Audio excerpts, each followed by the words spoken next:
In the 13th century, France was drowning in darkness. A powerful heresy had spread across the land. Churches burned, priests were hunted, and faith itself seemed to vanish into smoke. But amid that storm stood one man, a humble friar named Dominic. He had no armies, no gold, no power, only an unshakable faith that heaven could still hear his prayers. For 2 years, Dominic preached to the heretics, but every sermon ended in silence. Every heart he touched seemed colder than before. He began to wonder if God had turned his face away from France, or if his own faith was beginning to fade. 3 days, 3 nights, Dominic ate nothing, spoke nothing, only prayed and wept before the altar. He whispered through his tears, "Mother of Heaven, I have nothing left to give, only my faith. Show me the way." And then the silence broke. A radiant presence filled the air, not of this world, yet gentle as morning light. The Virgin appeared, her robe shimmering with living light, her gaze full of mercy that pierced straight to his soul. Dominic fell to the ground, unable to speak, trembling like a child before the infinite. And the Virgin spoke, her voice deep and warm, like a lullaby from heaven. "My son, to conquer hardened hearts, you must teach them to pray. The Rosary shall be your weapon of light." And then the silence broke, and his heart was never the same again. From that night, Dominic's heart burned with a new fire. He carried not a sword, but a string of prayer, a weapon forged of light and mercy. Wherever he went, he spoke not of anger, but of grace. He taught them the Rosary, and with each bead, hearts once cold began to tremble again. In every home, the sound of prayer rose like incense, a melody of hope that reached heaven itself. And the darkness that once devoured France began to fade. The Rosary had become a river of grace, flowing through the wounded land, healing hearts one by one. And in heaven, the mother smiled, for her children had remembered her again. Centuries have passed since Dominic's prayer first lit the world. Yet, the world has grown weary again, its faith dimmed, its hope uncertain.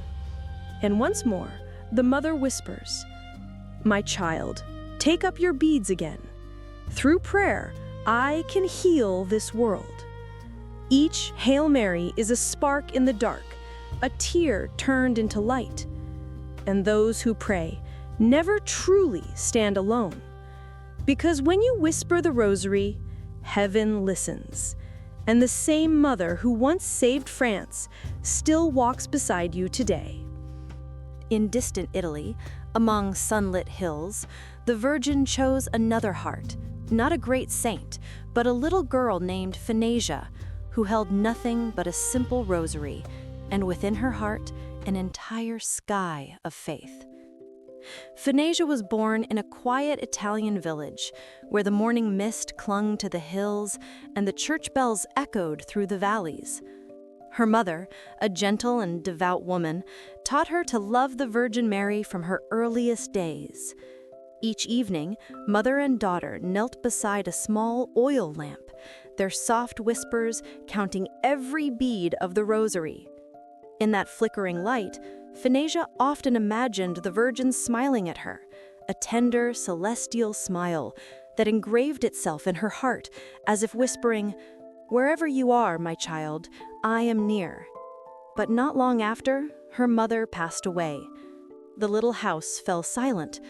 The gentle rhythm of the Rosary ceased, leaving behind only a worn set of beads and a child with tearful eyes.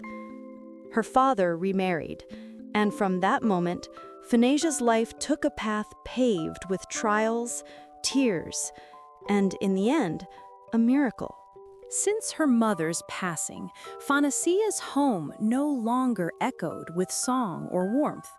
Instead, it was filled with the sharp voice and cold stare of her stepmother, Margarita. Margarita had no faith in the Rosary, nor patience for those devoted to the Virgin. To her, prayer was nothing but a useless ritual for the weak. Yet Phanasia, that little girl, kept her mother's rosary like a treasure, the last thread of love she had left. Each night, when the house grew silent, she knelt in secret, whispering her prayers to the Virgin's image as though speaking to an old friend. One evening, Margarita caught her. In a fit of rage, she tore the rosary from the girl's hands and flung it across the floor. "I told you to stop this nonsense!" Her voice cut through the room like a blade. Phanasia said nothing, not a word of anger. She simply knelt, gathering the scattered beads one by one, holding them tight in her palms. In the trembling candlelight, her eyes shone not with hate, but with quiet, unshaken faith. From then on, Margarita's cruelty grew harsher. Yet Phanasia, beaten, forbidden, humiliated, continued to pray, using small pieces of string, tying knots to replace her lost beads. Each knot became prayer, each tear a bead lifted to heaven, and somewhere above the Virgin watched, silently, lovingly. One misty morning, Phanasia led her flock of sheep up the hill, as she always did. In her hands was her humble rosary, a simple cord tied with knots she called the Rosary of the Poor. She knelt among the dew-soaked grass, fingers moving gently along the knots. Each whispered prayer drifted with the wind as if carried straight to heaven. Suddenly, a familiar figure loomed behind her. It was Margarita, her stepmother, her eyes burning with anger, her hands gripping a wooden stick. "How many times have I told you?" she screamed, and in a blind fury struck the little girl on the head. The winds seemed to stop. The sheep scattered. The child collapsed upon the grass, blood staining the hands still clutching her rosary. Before her eyes closed, Phanasia smiled faintly. She whispered, "Holy Mother, I am not afraid. Let me pray the rosary with you."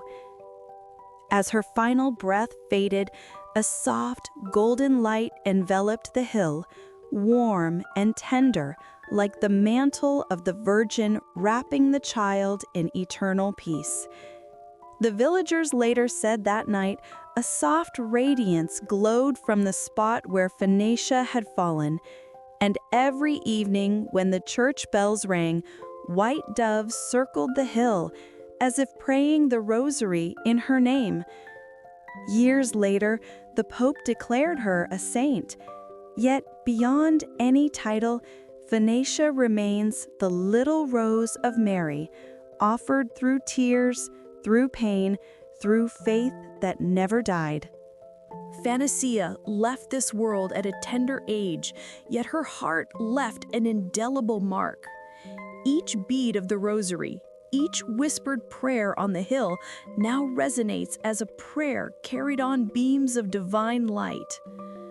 Her story reminds us, faith is not measured by strength or age. Faith is the ability to hold one's heart firm, steadfast in love and sacrifice, even when the world around is full of trials. Even in the darkest moments, when shadows loom, a steadfast soul can reach heaven. Looking upon the rosary in Phanasia's hands, we see the image of undying hope, of love and loyalty to the Virgin Mary. Let this story be a reminder. Every prayer, every act of love, every moment of patience in suffering is noted by the Virgin Mary. And when we open our hearts, she will guide us with the light of love and grace. Carry this light within your heart so that each day, whether in small acts or in quiet devotion, we may live in faith, in hope, and in the love of Mary. If this story touched your heart, whisper a prayer of gratitude and subscribe so that together we may keep spreading the light of Our Lady to every soul still wandering in the dark.